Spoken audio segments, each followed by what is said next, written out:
पता चला था कि ये बात करती है मुझसे, तो उन्होंने इसको मारा था बहुत और इसका आईपैड बंद कर दिया था। मेरे पास सिर्फ दो ही रास्ते थे, या तो मैं ख़ुदकुशी कर लूँ या इससे शादी कर लूँ, तो मैंने शादी का ऑप्शन यूज़ किया। आप दुआ को छोड़ क्यों नहीं देते, जाए अपने बाप के पास? देखें, अल्लाह जिस पे मुश्किलात लाता है उसको हिम्मत भी देते हैं। कभी सोचा भी नहीं था कि इन हालात से गुजरेंगे। मैंने निकाह किया है, कोई गुनाह तो नहीं किया, और मैं बालिग भी हूँ और लॉ के मुताबिक जो है वो हमारा निकाह जायज़ है। यकीन करें 3-3 दिन हम भूखे रहे जब हमारे पीछे पुलिस वगैरह और ये सारा सीन था। देखें, ये कुछ लोग हैं जो हमें कहते हैं कि हम इन्हें मार देंगे जान से, बहुत ज़्यादा चर्च आते हैं डेली बेसिस पे।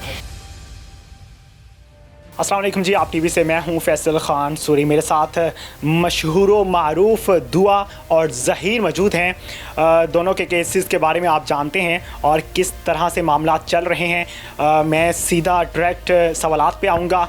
ज़हीर, कैसे हैं आप? अल्लाह का शुक्र। आप ज़हीर, आप खुश हैं इस शादी से? जी मैं बहुत खुश हूँ। ज़हीर, मुझे सिर्फ इतना जवाब दे दीजिए कि आप एक माली हैं, कमाते आप बिल्कुल नहीं हैं, तो आपका ताल्लुक़ एक गैंग से है। आपको क्या पड़ा था कि आपने एक मासूम लड़की को भगा लिया और लाहौर ले आए? देखिए, मैंने ऐसा कुछ भी नहीं किया और फ़र्स्ट ऑफ़ ऑल मैं कोई माली नहीं हूँ, कोई गैंग का हिस्सा नहीं हूँ। ये सिर्फ अफवाहें हैं, लोगों के मुंह में जो आता है वो बोल देते हैं। मेरा पूरा रिकॉर्ड मेरे कॉलेज में, स्कूल में, हर जगह मौजूद है। और हमारे, बल्कि मेरा अकेले का रिकॉर्ड नहीं, आप पूरी फैमिली का, पूरे ख़ानदान का रिकॉर्ड निकालें, कभी किसी के नाम पे अल्लाह माफ़ करे कोई FIR, कोई ऐसा सीन नहीं है। और गैंग जो होते हैं वो गवर्नमेंट एम्प्लॉयज़ नहीं होते। और मेरी मदर तो 20 साल से एम्प्लॉयमेंट में है और मेरा भाई जो है 13 साल से कर रहा है। मेरे फादर भी एम्प्लॉय थे पंजाब यूनिवर्सिटी में और अल्हम्दुलिल्लाह हम शरीफ लोग हैं, ऐसा कुछ भी नहीं है। ज़हीर, आपको दुआ में क्या पसंद आया और दोस्ती किस तरह से हुई? देखें, फ़र्स्ट ऑफ़ ऑल तो मुझे जो इसमें सबसे ज़्यादा पसंद है वो इसका ट्रस्ट है मुझ पे, जो ये मुझ पे करती है। और जो है हमारी दोस्ती हुई थी PUBG मोबाइल पे आज से 3 साल पहले और रैंडमली हुई थी। और उसके बाद इसके फादर मदर को जब पता चला था कि ये बात करती है मुझसे, तो उन्होंने इसको मारा था बहुत और इसका आईपैड बंद कर दिया था। आपको किस तरह पता चला कि इसको मार पड़ी? पहले तो ये ऑफ़लाइन हो गई थी, 1-2 मंथ ये आई नहीं, क्योंकि और किसी चैनल के थ्रू हमारा वो नहीं था, कांटेक्ट नहीं था। तो फिर उसके बाद ये आई और इसने मुझे बताया कि ऐसे ऐसे हुआ था, उन्होंने मेरी आवाज़ सुन ली थी और जो है ना इस वजह से उन्होंने मेरा आईपैड बंद कर दिया था। तो उसके बाद फिर हमने दूसरी गेम इसने इंस्टॉल करवाई, इसने कहा क्लैश ऑफ क्लैंस, तो फिर हम क्लैश ऑफ क्लैंस से बात करते थे। ज़हीर, आप कहते हैं कि मैं 80,000 रुपये कमाता हूँ, आप एक गंदे मोहल्ले में दुआ को रख रहे हैं, एक गंदे माहौल में रख रहे हैं, इसकी क्या वजह है? कहाँ जाता है पैसा? आप कहते हैं कि मेरा प्लॉट है बहरिया में। अल्हम्दुलिल्लाह प्लॉट है बहरिया में और वो जो हमारे घर में सिर्फ मेरा नहीं, मेरे तीनों भाइयों का एक प्लॉट है। और जो है दूसरी बात ये है कि वो जो गंदा मोहल्ला जिस चीज़ को कहा जा रहा है, वहाँ पे हम रहते थे पहले और वहाँ पे हमने सिर्फ एक रूम लिया था जब ये सारा केस वगैरह हुआ था, तो सामान वगैरह रखने के लिए, क्योंकि हम तो घर पे रहते नहीं थे। तो वहाँ पे हम शिफ्टिंग कर रहे थे जब ये सारा वाक़या हुआ और इसके ख़िलाफ़ हम एक्शन भी ले रहे हैं। और जो है 80,000 जो मैं कमाता हूँ वो वेरिएबल है और वो ये नहीं है कि हर मंथली 80,000 आ जाता है बैंक में, ऐसा नहीं है। उसके लिए काम करना पड़ता है, मेहनत करनी पड़ती है। कॉलेज के बाद मैं जाता हूँ ऑफिस सेंटर, आपको पता होगा लाहौर में मौजूद है, और हार रोड मार्केट, तो वहाँ पे मैं रिपेयर वाले फ़ोन लेके उनको रिपेयर करवा के बेचता हूँ, जिसमें मुझे प्रॉफिट बचता है। और OLX वगैरह पे तो ये तो बहुत लोग करते हैं, सिर्फ मैं अकेला नहीं करता हूँ और अल्हम्दुलिल्लाह अल्लाह का शुक्र है पिछले 2-3 साल से ये काम चल रहा है। ज़हीर, इतनी मुश्किलात से गुजरे हो एक छोटी सी उम्र में, तो आप दुआ को छोड़ क्यों नहीं देते, जाए अपने बाप के पास?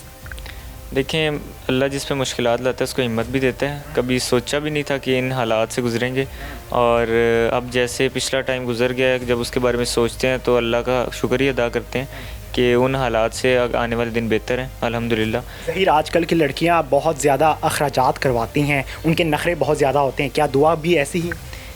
ये मेरे साथ ऐसे ऐसे हालात में रही है कि आप यकीन करें, कोई और लड़की होती, कोई भी और लड़की होती, तो वो अब कहती कि मैं नहीं रह सकती।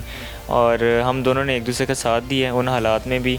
और यकीन करें 3-3 दिन हम भूखे रहे हैं जब हमारे पीछे पुलिस वगैरह और ये सारा सीन था, और हमने वो टाइम भी गुजारा है और उससे बुरे टाइम भी हमने गुजारे हैं और अल्हम्दुलिल्लाह हमने एक दूसरे का साथ दिया है। और ख़र्चे की बात, वो तो ये इतना नहीं कहती मुझे, कभी इसने मुझे कुछ चीज़ की डिमांड नहीं की। ये तो खाना भी नहीं खाती, तो इसके लिए बाहर से चीज़ें ला के मैं इसको बना के देता हूँ, तो ये वही खाती है। ज़हीर, मेरे सोर्सेज़ की जानिब से मुझे मालूम पड़ा था कि आप जब कराची गए थे दुआ से रिश्ता मांगने के लिए, दुआ की फैमिली से, तो वहाँ जाके बहुत रोए थे समंदर के किनारे खड़े होके, क्या ये सच है? देखिए, मैं गया था इसके कहने पे ही कि जो है रिश्ता वगैरह लेने, तो जब इसने फिर बात की तो इसको बहुत मार पड़ी थी। तो इस चीज़ से मैं मेंटली और फिज़िकली भी हर्ट हुआ था बहुत। और उसके बाद मैंने इससे दोबारा इंसिस्ट किया कि बात करो। इसने दोबारा 2-3 दफ़ा बात की, फिर इसको मार पड़ी। फिर मैं वहाँ क्या कर सकता था, उस शहर में मेरा तो यही थी। तो फिर मैं गया था वहाँ सीवी पे भी, और बस 1-2 दिन हम रहे थे और वापस आ गए थे। फिर मेरी मामा ने ये कहा था कि तुम यहाँ बिला वजह बैठे हो और हमने भी जॉब वगैरह पे जाना होता है, और जो है तुम वेट कर लो, उसको टाइम दो, वो कुछ साल और ले ले, अभी कौन सा तुम्हारी उम्र है, तो जो है ना वो अपने घर वालों को मना ले, हम दोबारा आ जाएंगे। तो फिर हम वापस आ गए। ज़हीर, आप एक गरीब घराने से ताल्लुक़ रखते हैं। आपकी वालिदा ने, आपके भाई ने ये नहीं कहा आपको कि दुआ आई है, चलो गलती हो गई है, वापस भेज दो, हम इन मामलात में नहीं पड़ना चाहते? देखिए, ये तो मैंने भी इसे कहा था, और मेरे घर वालों ने भी जब ये आई थी तो उन्होंने ये नहीं कहा कि इसे फ़ोर्सफुली इसको वापस भेज दें। उन्होंने कहा कि पूछें इससे ये क्या चाहती है। जब मैंने इससे पूछा, इसकी बात करवाई उनसे, तो उन्होंने यही कहा कि जब उन्होंने देखा कि इसके घर वाले इतने स्ट्रिक्ट हैं कि इसको मारते हैं, पीटते हैं बहुत ज़्यादा, तो फिर उन्होंने कहा कि इसको मार देंगे वो जान से। तो इससे बेहतर यही है कि इससे निकाह कर लिया जाए। बिल्कुल जी, आपने जाना ज़हीर का मौक़िफ़, और अब दुआ की जानिब बढ़ते हैं। दुआ कैसी हैं? मैं ठीक हूँ। दुआ, आपकी स्माइल से लग रहा है कि आप बहुत खुश हैं ज़हीर के साथ। जी ऐसा बिल्कुल है, मैं बहुत ज़्यादा खुश हूँ। दुआ, आपके पेरेंट्स ने आपको पैदा किया, ऐसा ही है? जी। आप अपने पेरेंट्स पे इल्ज़ाम लगा रही हैं कि उनको नहीं मालूम कि आपकी उम्र असल में क्या है। क्या सब कुछ आपको ही मालूम है? मैं इल्ज़ाम नहीं लगा रही, मैं सिर्फ ये कह रही हूँ कि उनको मालूम है कि मेरी उम्र 17 साल है, लेकिन वो फिर भी सबसे शुरू दिन से झूठ बोल रहे हैं। झूठ बोलने की वजह क्या है? देखिए, वो चाहते हैं कि मैं ज़बरदस्ती उनके पास आ जाऊं और वो मुझे मार दें, क्योंकि मुझे पता है कि वो पहले भी मुझे मारते थे। और अब मार देंगे तो वो ही जेल में जाएंगे ना, आप तो नहीं जाओगे? लेकिन उनकी अब इज़्ज़त पे आ गई है ना, तो वो यही करेंगे कि मुझे मार देंगे अब तो लाजमी। और उन्होंने मुझे पहले भी धमकी दी थी कि जो है, मैंने इसकी बात की थी तो उन्होंने कहा था कि अब ऐसा कुछ पता चला तो हम तुम्हारा गला दबा देंगे। आपको अपने बाप से नफ़रत है या अपनी माँ से भी नफ़रत है? देखिए, मुझे जो है ना दोनों से है, क्योंकि वो शुरू दिन से जानते थे कि मैं कहाँ गई हूँ, क्यों गई हूँ, किसकी वजह से गई हूँ। मैं आपको पैदा किया, आप उन्हीं से नफ़रत करती हैं?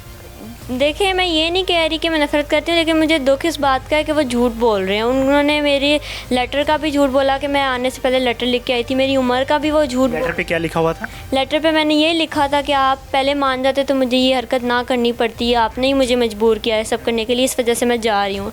सब कुछ मालूम था आपके अम्मा अब्बा को कि आपने इसी से शादी करनी है? जी, उनको मालूम था। मैंने उनसे कई दफ़ा इसकी बात की थी कि मैं इससे शादी करना चाहती हूँ, और उन्होंने मुझे मारा था। अभी आप ज़हीर के साथ रह रही हैं जिस जगह पे, आप समझती हैं कि वो जगह मेरे लिए बेहतर है? जी, मैं बिल्कुल समझती हूँ कि वो जगह मेरे लिए बेहतर है। कब तक ज़हीर का साथ दो? हमेशा, जब तक जान है। आपके वालिद मोहतरम ने कहा है कि अब मेरी बेटी वापस आने वाली है कराची, क्या ये हकीकत है? देखिए, ऐसा कुछ भी नहीं होगा। मैंने निकाह किया है, कोई गुनाह तो नहीं किया, और मैं बालिग भी हूँ, और लॉ के मुताबिक जो है वो हमारा निकाह जायज़ है, ठीक है। और कत्ल तो हमने किया नहीं। कितना पढ़ा हुई हैं? मैं 3 साल पहले जब कोरोना आया था उस वक्त 7 में थी, तो कोरोना की वजह से स्कूल बंद हो गए, तो मेरे पेरेंट्स ने कहा कि अब स्कूल जो है हम नहीं तुम्हें भेजेंगे, जब ख़त्म होगा फिर भेजेंगे, लेकिन उन्होंने भेजा नहीं। क्या वजह थी स्कूल ना भेजने? अब ये तो वही जानते हैं कि वो क्यों नहीं मुझे भेजते थे स्कूल। आपकी बहनें जाती थी? नहीं, वो भी नहीं जाती थी, उनका एडमिशन हुआ था, लेकिन वो भेजते नहीं। उनकी उम्रें क्या है? एक जो है वो तकरीबन 8 साल की है और एक 2 साल की है। आपके अम्मा अब्बा आपको बहुत तरसी हुई आंखों से देखते हैं, आपको तरस नहीं आता अपने माँ बाप? देखें, तरस की बात तो दूर की बात है, क्योंकि जो है ना, अगर वो ये सब झूठ ना बोलते तो क्या पता आ ही जाता, लेकिन उन्होंने इतने झूठ बोले हैं कि मैं उनको याद भी नहीं करती। माँ बाप इतना तशद्दुद करते थे आप पे कि आपको इतनी नफ़रत हो गई है उनसे?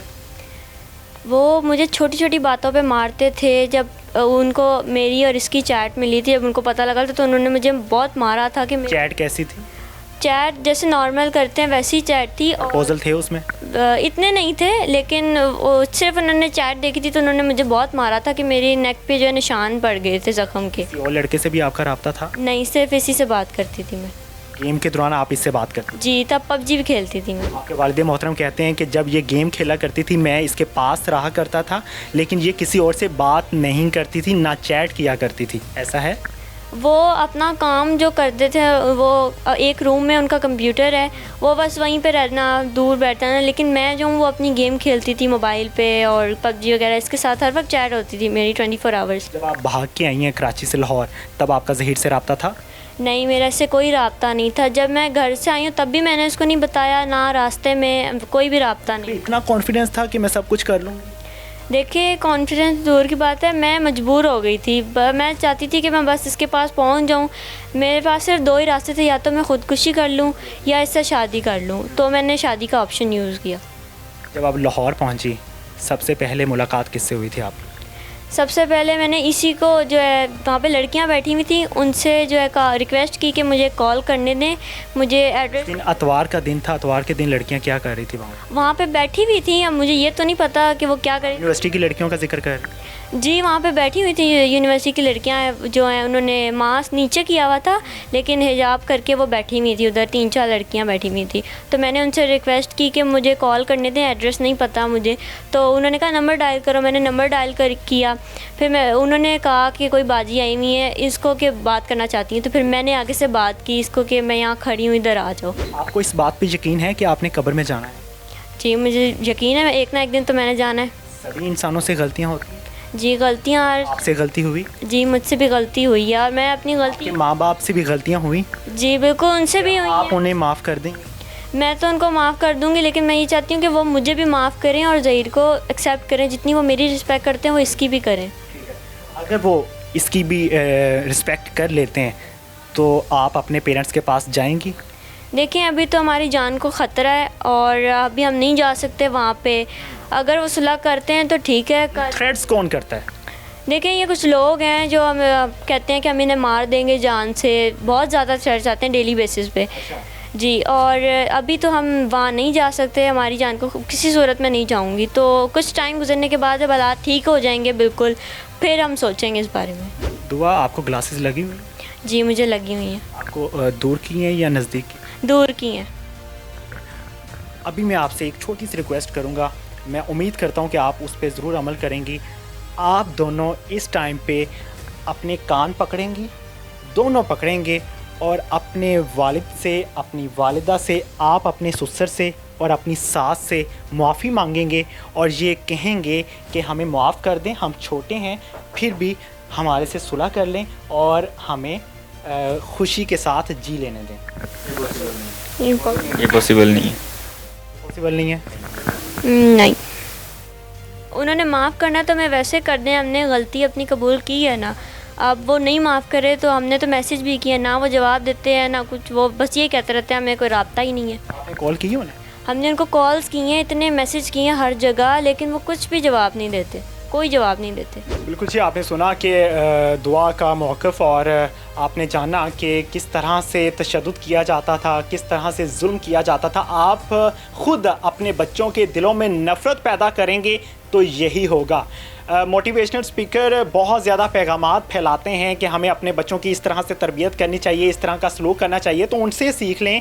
मेहदी साहब, आप प्लीज़, मैं आपसे रिक्वेस्ट करता हूं कि थोड़ा सा रहम खाएं, अपनी अना को दबा दें, ख़त्म कर दें। आपकी अना सिर्फ दुनिया में रह जाएगी, कब्र में जाके आपकी अना नहीं रहेगी। आपको भी उन सवालात का जवाब देना होगा जो आपसे फरिश्ते करेंगे और जो आपका रब आपसे करेगा। अगर आप बच्चों की ज़िंदगी तबाह करना चाहते हैं तो आप लगे रहें, कोई मसला नहीं है, लेकिन आप थोड़ी सी इस ज़हनियत को, इस दिमाग को इस्तेमाल करें और सोचें, एक छोटी सी उम्र में आप इनको तबाह कर रहे हैं, इनका फ्यूचर क्या होगा।